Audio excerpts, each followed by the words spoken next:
Hello students, welcome to another session of prelims extra weekly. ये हमारा second lecture है इस सीरीज में, जहाँ पर हम लोग कवर करते हैं some important news from other newspapers like the Hindu, Down to Earth, okay, and various other sources like Live and Financial Express, Times of India and so on. Okay, तो यहाँ पर सबसे पहले हमारे पास Swamitva scheme. So I think Swamitva scheme के बारे में आपने सुना होगा। सबसे फर्स्ट थिंग इज कि इसे किसने लॉन्च किया है? Ministry of Panchayati Raj institution. ठीक है, ये क्या करता है? ये एक्चुअली आपके विलेजेस में जो इनहैबिटेड एरियाज है, वहां पे आपके खुद के अगर घर हैं तो उसके लैंड राइट्स आपको बिलोंग करता है। कि कई बार क्या होता है, गांव में इस तरह के लैंड राइट्स होते नहीं है प्रॉपर। ठीक है, तो its aim is to provide record of rights to village household owners purchasing houses, right, and it is a central sector scheme. Central sector scheme का मतलब है कि 100% फंडेड बाय सेंटर। ऑलराइट, अगर सेंट्रली स्पॉन्सर्ड स्कीम होती है तो वहां पर शेयर होता है स्टेट और सेंटर में। ठीक है, एंड मोस्ट इंपॉर्टेंटली यहाँ पर यूज करते हैं हम ड्रोन टेक्नोलॉजी का। तो इसको आप रिलेट कर सकते हो जब हम लोग बात करें कि हम लोग यूज ऑफ टेक्नोलॉजी, ठीक है, इन सिविलियन पर्पसेस। ठीक है, ये लाइक एग्रीकल्चर में यूज करना हो हमें या किसी भी तरह से, तो उसका एक एग्जांपल है स्वामित्व स्कीम। ठीक है, नेक्स्ट इज, इसके अलावा और क्या गोल है इसके? तो इससे हमें एक्यूरेट लैंड रिकॉर्ड्स मिलेंगे। ओके, एक्यूरेट लैंड रिकॉर्ड्स, क्योंकि कई बार क्या होता है कि अधिकतर विलेजेस में जो प्रॉपर्टी डिस्प्यूट्स है ना, उसके पीछे सबसे बड़ी वजह है कि प्रॉपर लैंड रिकॉर्ड्स नहीं है। उसी तरीके से जब कोई प्रोजेक्ट आता है विलेज में और आपको लैंड एक्वायर करना होता है, लैंड एक्विजिशन गवर्नमेंट को, तो उसमें भी यही प्रॉब्लम आती है कि प्रॉपर लैंड रिकॉर्ड्स अवेलेबल नहीं होते हैं, डिस्प्यूट्स बहुत होते हैं।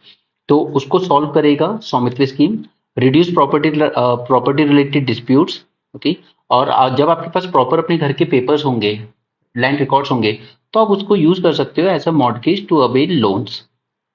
प्रॉपर्टी टैक्स प्रॉपरली डिटरमिन किया जा सकेगा एंड बेटर प्लानिंग की जा सकेगी विलेज के लिए। Okay, so these were some goals of Svamitva scheme. Let's move on to next. Next is global biodiversity framework fund. ठीक है, ये याद रखिएगा, इस तरह की चीजें यूपीसी के फेवरेट हैं। Global biodiversity framework fund. ठीक है, सबसे पहला कि इंडिया ने इसको रेटिफाई किया। ये 7th असेंबली थी इस बार इसकी। ठीक है, और ये स्टैब्लिश किया गया under global environment facility, GF. तो थोड़ा सा जीएफ के बारे में भी जान लेते हैं, वैसे आपने पढ़ा होगा क्योंकि ये काफी पुराना है। ठीक है, 1991 में स्टैब्लिश किया गया था। वर्ल्ड बैंक इसका ट्रस्टी है। Okay, World Bank act as a trustee. ये प्रोवाइड करता है funds to developing and emerging economies को। एंड ये फंड 5 कन्वेंशंस को सर्व करता है, सिर्फ 5 को, और ये पांचों नाम आपको याद होना जरूरी है आपके एग्जाम के लिए। CBD, that is convention on biodiversity. UNFCCC, that is climate change. Pops, okay, Stockholm convention on pops. Next is CCD, desertification, and Minamata, that is mercury के लिए। ओके, ये आपके प्रीलिम्स का बहुत इंपॉर्टेंट क्वेश्चन है, पहले भी पूछा गया है और आगे भी पूछा जाता रहेगा कि ये जो ग्लोबल एनवायरनमेंट फैसिलिटी है कब सेटअप हुई है? 91 में हुई थी। World bank is a trustee. ठीक है, और ये सर्व करता है 5 कन्वेंशन को, CBD, UNFCCC, pops, UNCCD and Minamata. Alright, so please remember this. अब बात कर लेते हैं इस फंड के बारे में जो सेटअप हुआ है। तो it will support the global effort to halt and reverse biodiversity loss by 2030। इस फंड में जो पैसा आएगा वो कहाँ से आएगा? तो गवर्नमेंट भी देगी, नॉन प्रॉफिट ऑर्गेनाइजेशंस भी एंड प्राइवेट वाले भी। सबसे इंपॉर्टेंट पॉइंट अगर इस फंड का कुछ है तो वो ये है कि इसने एक्सक्लूसिवली, और ये पहली बार है वर्ल्ड में जब एक्सक्लूसिवली कोई फंड डेडिकेट किया गया हो इंडिजिनस पीपल्स को। ठीक है, इंडिजिनस पीपल्स के लिए, दिस इज फर्स्ट टाइम। बाकी 36% फंड जाएगा स्मॉल आइलैंड डेवलपिंग स्टेट्स को, 3% लीस्ट डेवलप कंट्रीज को। ठीक है, so please remember this particular point. Indigenous people के लिए अलग से डेडिकेटेड फंड है प्रॉपर। ठीक है, ठीक है, नेक्स्ट हम बात कर लेते हैं सोडियम आयन बैटरीज की। तो ये तो आप समझ ही सकते हो, नाम में क्लियर है कि Na+ का यूज हो रहा होगा फॉर चार्ज कैरियर के लिए। ठीक है, तो इसके एडवांटेज क्या है? लिथियम आयन बैटरीज जो सबसे ज्यादा यूज होती है, इसके ऊपर इसके क्या एडवांटेज हैं? सो फर्स्ट एडवांटेज, इसका ग्लोबल वार्मिंग पोटेंशियल कम है, almost 45% less than lithium ion. So this is one advantage. Second, operational safety ज्यादा है इसमें, क्योंकि ये ऑपरेट कर सकता है -30 से 60 डिग्री सेल्सियस तक। ओके, तो इसका जो टेम्परेचर आप कहते हो एंड्योरेंस, वो थोड़ा हाई है compare to lithium ion battery. Third advantage is 0 volt discharge. Okay, मतलब ये पूरा जीरो तक भी डिस्चार्ज अलाउ करता है, जबकि लिथियम आयन में ऐसा नहीं होता है। So this will reduce the transportation cost and accidents as well. पर साथ में कुछ चैलेंजेस भी हैं, जैसे instability of cathode material specially when expose to moisture. Okay, ये नेगेटिवली अफेक्ट करता है इसकी परफॉर्मेंस को। ओके, और इंडिया के लिए अच्छी बात ये है कि अगर सोडियम आयन बैटरीज में रिसर्च ज़्यादा की जाए, हम इसको स्केल अप कर सकें, तो हमारे पास सोडियम के सफिशिएंट रिजर्व्स हैं, तो हमें लिथियम इंपोर्ट नहीं करना पड़ेगा। नेक्स्ट न्यूज़ में था एक्सरसाइज ब्राइट स्टार। तो ये इजिप्ट में हो रही है, और इसके साथ साथ और भी कंट्रीज पार्टिसिपेट कर रही हैं, जैसे USA, Saudi, India, Greece and Qatar. Okay, और ये एयर फोर्स की एक्सरसाइज है। लेकिन इसी के साथ इजिप्ट के साथ हम बायलैटरल लेवल पर एक आर्मी एक्सरसाइज भी करते हैं, जिसका नाम है साइक्लोन 1। ये आर्मी की एक्सरसाइज है। Okay, bright star is air force exercise. अब ये इधर देखिए जरा ध्यान से। चाइना ने ऑलमोस्ट वर्ल्ड को शॉक कर दिया है ये कॉइल गन बना के। आपने आर्टिलरीज तो देखी हैं, मिडाइवल टाइम से यूज हो रही हैं, ठीक है।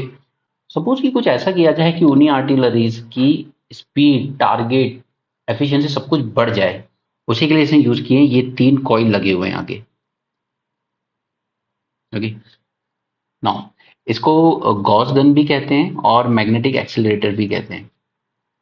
और इसमें क्या करता है, the each coil energised one after another to create a magnetic field that can levitate. Okay, यानी कि अंदर जो भी होगा आपका आर्टिलरी, ठीक है, अंदर वो उस पे पूरे फ्लोर पे रगड़ता नहीं है जब उसको फायर किया जाता है, क्योंकि उससे क्या होता है, फ्रिक्शन जनरेट होता है, तो वो थोड़ी स्पीड उसकी स्लो हो जाती है।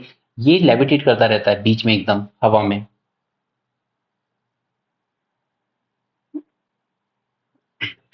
Okay, and propel the projectile forward. तो इससे फायदा क्या होता है, एक तो हायर लॉन्च स्पीड, ठीक है, lower launch cost and shorter penetration और प्रेपरेशन टाइम। एक प्रोजेक्टाइल फायर करने के बाद अगले के लिए आपको प्रिपरेशन टाइम कम लगता है। Okay, so these 3 are the benefits की। ओके, नेक्स्ट न्यूज में था स्मिशिंग।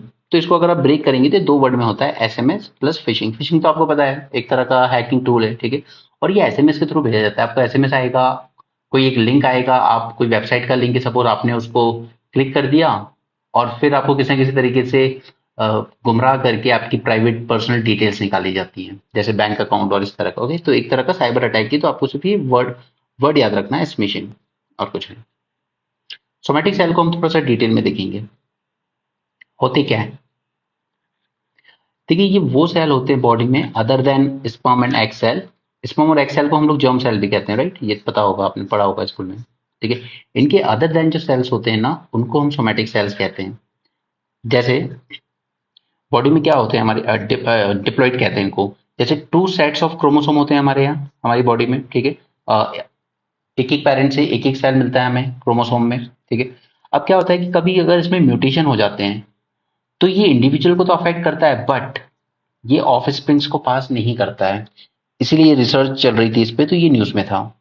तो जेनेटिक सोमैटिक जेनेटिक म्यूटेशन, इसके बारे में हम थोड़ा डिटेल में देखेंगे। देखिए, ह्यूमंस में होते हैं 23 पेयर ऑफ क्रोमोसोम, ठीक है, जो क्या होल्ड करते हैं हमारी जेनेटिक इंफॉर्मेशन को। Now after fertilization a single cell with 23 chromosomes begins dividing और क्रिएट करता है ट्रिलियंस ऑफ सेल्स। तो इसी प्रोसेस में सेल डिवीजन के टाइम पर क्या होता है कि ये डीएनए हमारा जो है वो एक्यूरेटली कॉपी तो किया जाता है, क्योंकि इसमें एक एरर करेक्टिंग प्रोटीन होता है जो ऑलरेडी एरर्स को करेक्ट कर देता है, इसलिए कॉपिंग एक्यूरेट हो पाती है। बट स्टिल बहुत छोटा सा एरर रह जाता है उसके बाद भी। Okay, 0.64 to 0.78 mutations per billion base pair per division, ठीक है, इतना छोटा सा एरर रह जाता है। Now the error that occur after birth, okay, after birth या कह लीजिए ड्यूरिंग डेवलपमेंट फेज, उसे हम कहते हैं सोमैटिक जेनेटिक म्यूटेशन, राइट। ये जो माइनस सा एरर रह जाता है इसको हम कहते हैं। Now this mutation is driven by repeated copy pasting of genome. There will be more somatic genetic mutation the older an individual is and higher the turnover of the tissue. जैसे जैसे आप ज्यादा ओल्ड होते जाते हो वैसे ही और ज्यादा ये एसजीएम होने लगते हैं आपकी बॉडी में। और यहाँ पे जो टर्नओवर लिखा है इसका मतलब ये है कि replacement of old cell with the new cell. इसकी इंपॉर्टेंस क्या है? तो देखिए ये cancer early early early cancer detect करने में हेल्पफुल होता है, और अगर कोई जेनेटिक डिजीज आगे आपकी बॉडी में आ सकते हैं तो उसको भी डिटेक्ट करने में हेल्प करता है। Next is magic rice. Magic rice क्या है? सबसे पहले ये असम में है, ठीक है, रिवर ब्रह्मपुत्र वैली के अक्रॉस उगाई जाती है। इसको लोकल में चोकवा राइस भी कहते हैं। और आपको जो याद रखना है वो है semi glutinous winter rice known as sali rice. Next is Nav Mitra. ये इसरो ने बनाया है, मुझे तो इंपॉर्टेंट नहीं लगता बट न्यूज में था तो मैंने आपको बता दिया है, ठीक है। नव मित्र ये इसरो सैक जो अहमदाबाद में है उसने बनाया है for safety of fisherman. Two way communication कर सकेगा, यानी कि अगर फिशरमैन कहीं प्रॉब्लम में फंसा है तो वो भी अथॉरिटी से कांटेक्ट कर सकेगा, या अथॉरिटीज अगर कोई वार्निंग देना चाहती है फिशरमैन को तो वो भी इसको कांटेक्ट कर सकेंगे। तो ये टू वे है। फिर एक इंपॉर्टेंट टर्म है यहाँ न्यूज में, that is Pacific decadal isolation. तो ये होता क्या है? The Pacific decadal isolation is a long term climate pattern. अब देखिए एल नीनो की जब हम बात करते हैं वो तो हर 1 से लेके 3 साल के बीच आता रहता है, ठीक है, या 7 साल ज्यादा ज्यादा। लेकिन ये जो पैसिफिक डेकेडल आइसोलेशन है ना ये बहुत लंबे मतलब बहुत ओवर द इयर्स किया जाता है, 20-30 साल 20-30 ईयर्स में इसका पैटर्न ऑब्जर्व किया जाता है। It affects the temperature of Pacific Ocean and weather patterns around it. PDO is a naturally occurring phenomena that shift between warm and cold phases, each phase lasting 20-30 years. ये याद रखिए। PDO has positive as well as negative phases, ठीक है।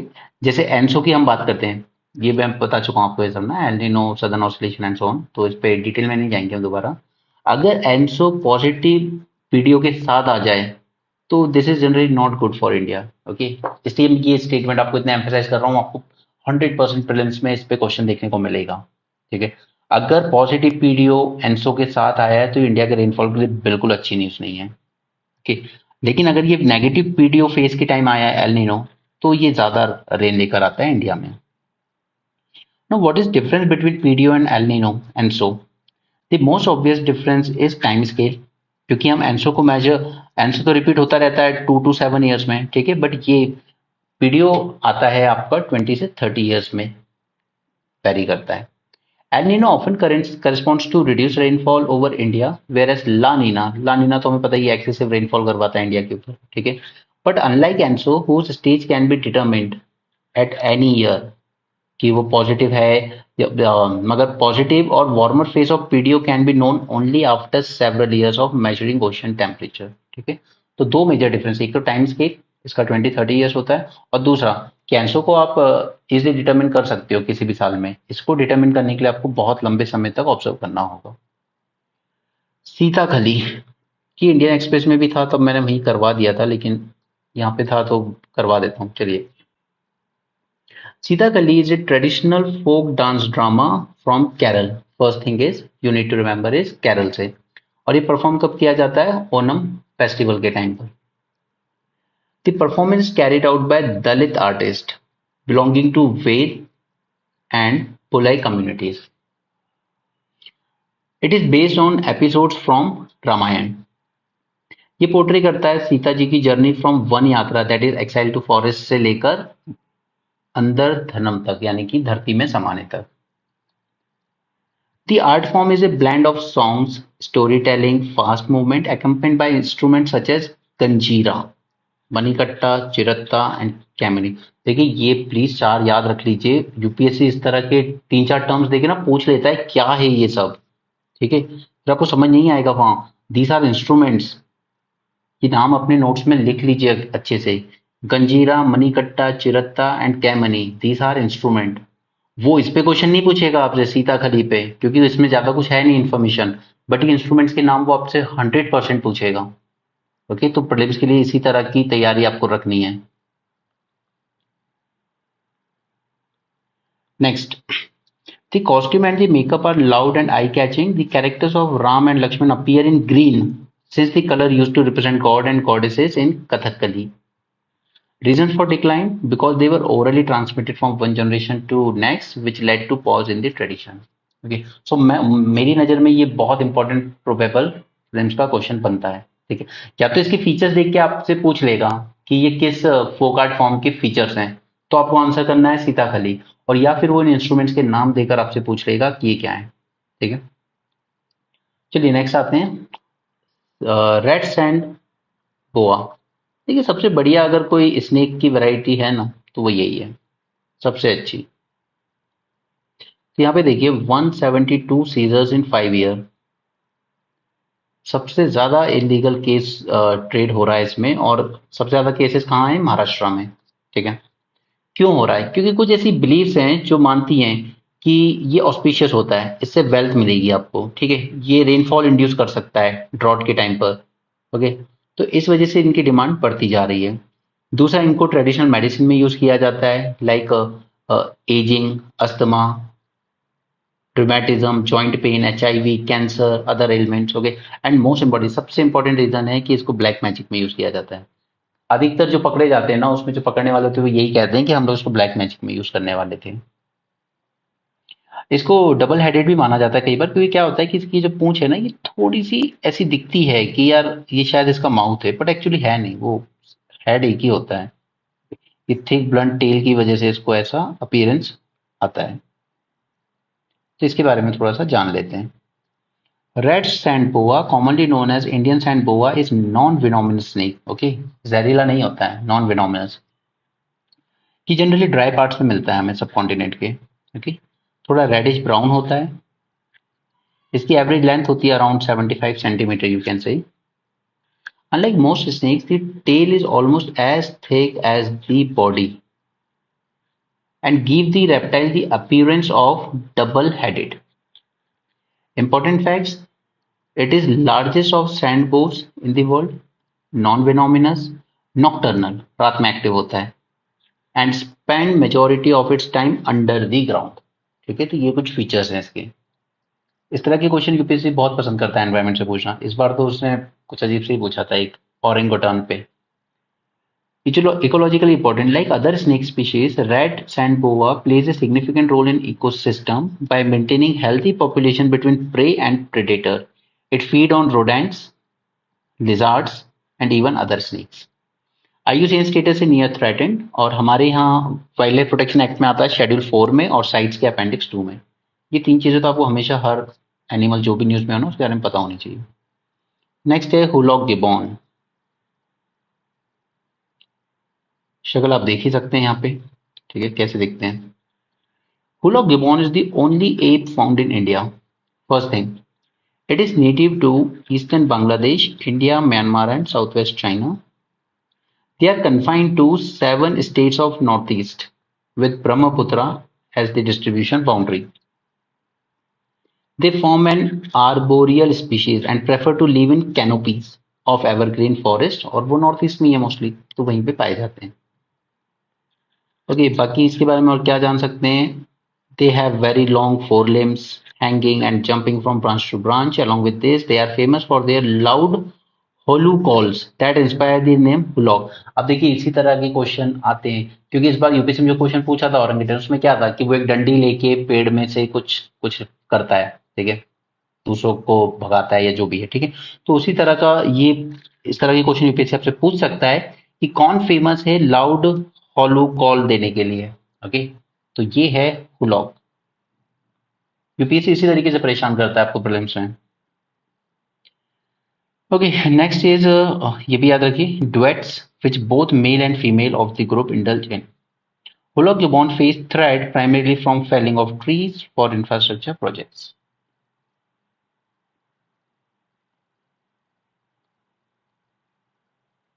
अब India में कितने species हैं. देखिए, इंडिया में जनरली क्या माना जाता है कि 2 हैं. एक ईस्टर्न हुलॉक गिबॉन, ठीक है, और जो कि अरुणाचल में मिलता है. दूसरा वेस्टर्न हुलॉक गिबॉन, जो कि बाकी के नॉर्थ ईस्ट में मिलता है. बट एक स्टडी कहती है कि नहीं, जेनेटिक एनालिसिस करने के बाद हमें पता चलता है कि there is only 1 species of ape in India. Okay, उनको वो they debunk this eastern and western and so on. Okay, ऐसा कुछ नहीं है उनकी नज़र में।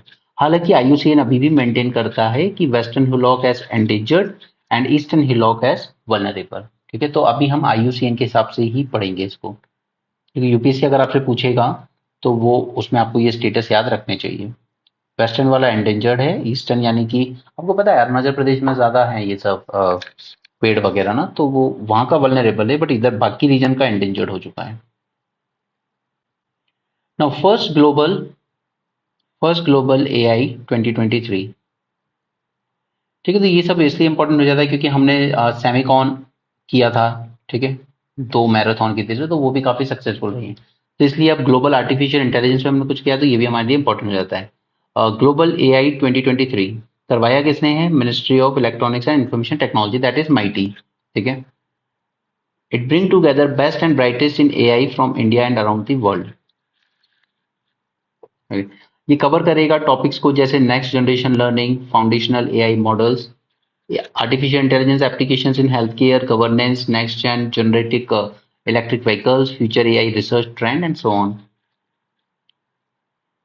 It will serve as a showcase for vibrant AI ecosystem that comprise key initiatives such as DI Bhashini, India Dataset Program, AI Future Design, India AI Future Skills Program dedicated to nurture world-class artificial intelligence. The success of past 2 editions of Semicon conference, okay, इसकी success से ही inspire होकर India ने ये किया है।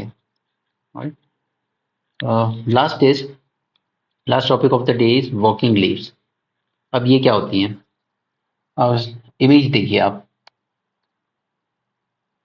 These are actually insects, these are not leaves. वो लग रहे हैं लीव्स जैसे।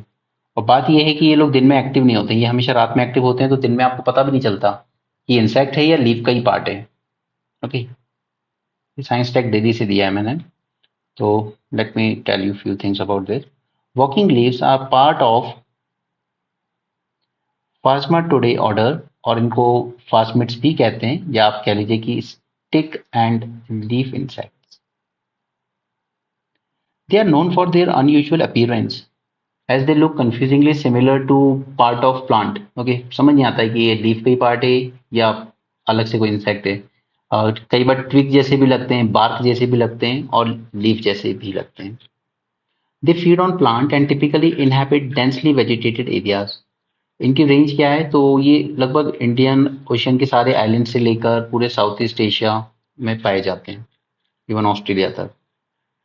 Largely they are nocturnal, this is important point, क्योंकि नॉक्टर्नल है इसलिए इनको दिन में आइडेंटिफाई करना थोड़ा मुश्किल हो जाता है। करीब 3500 नोन स्पीशीज हैं इसकी। Hence, they only make up a small fraction of this diverse family of insects, but their spectacular and unexpected appearance make them unique. तो ये कुछ ऐसे टॉपिक्स थे जो मुझे लगता था कि शायद आपके प्रीलिम्स की प्रिपरेशन को थोड़ा एज दे सकते हैं, तो मैंने इसको डिस्कस किया। आपको पसंद आया हो तो कमेंट सेक्शन में ज़रूर बताएं। And thanks for joining this session. Have a great day and keep learning.